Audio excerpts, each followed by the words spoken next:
Lower trade barriers and revised trade rules were expected to be the high point of this WTO summit.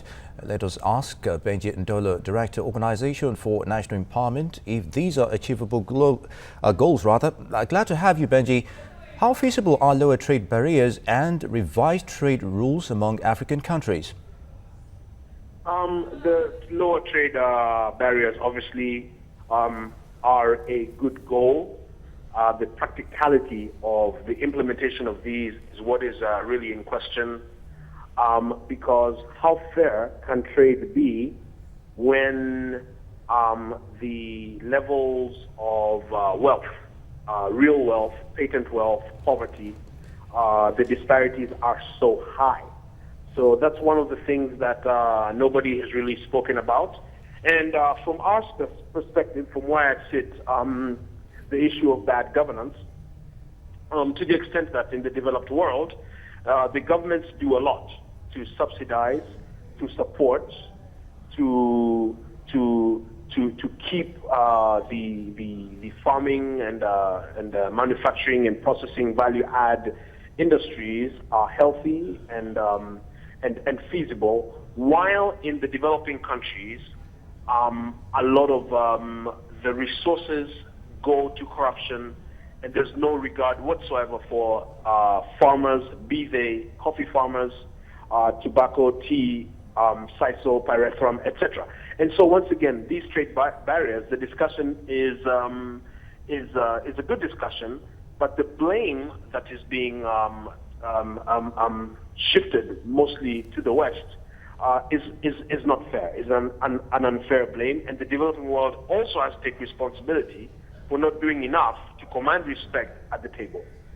Now, Benji, against the background of the issues you've just raised and the challenges there, would you say that WTO has had any meaningful impact on how trade is being conducted in developing countries lately? Not as such. It's been more theoretical. It's been more abstract. It's been more, more high level. It hasn't really gotten down to serious commitments. And allow me to give you an example. Germany is the world's biggest exporter of coffee. Germany does not grow coffee. Germany is one of the wealthiest countries in the world. Kenya, for example, where I am, Kenyan coffee is used in the United States to blend Colombian coffee, because Kenyan coffee is really the highest quality in the world. Kenyan farmers are amongst the poorest in the world, and the little that they get is squandered, stolen outright, diminished by cooperative societies and backward laws on the Kenyan books. So what are countries like Kenya doing to level the playing field and to learn from the examples of the farmer in Nebraska and Oklahoma? And so I think that the WTO is having these discussions, but again, it's not having in-depth discussions because of the age-old fears of, being targeted as biased, even racist, and those kinds of things. And so, again, it's been a pretty decent conversation, yes, but it's still too academic and too theoretical. Now, apart from the WTO, what major role should sub-regional organizations like ECOWAS and, of course, the East African Economic Bloc play in efforts to lower trade barriers and conduct trans-border business? That's a fantastic question. Organizations like ECOWAS and up to and including the AU, the African Union, have got to play their role to lower the cost of doing business, to improve infrastructure, to bring down, tariffs and taxes and barriers and all of the things that make it very difficult to move flowers from Ghana to London, for example.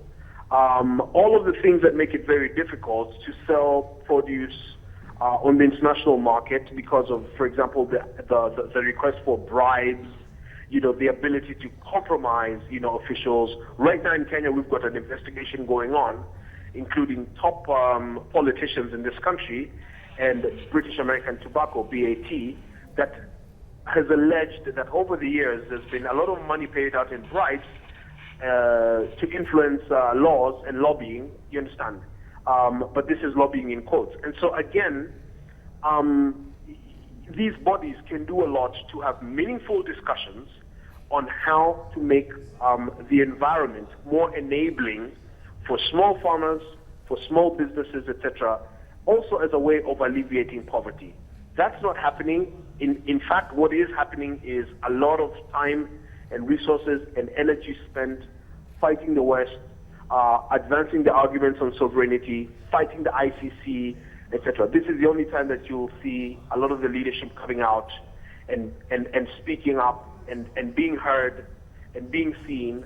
But on trade and things that have to do with the well-being of their own citizens, then you find that these organizations are moribund, they are redundant, and this must change as well. This must change. All right, Benji Ndolo, many thanks for your thoughts on the WTO in Kenya. Many thanks. Good evening.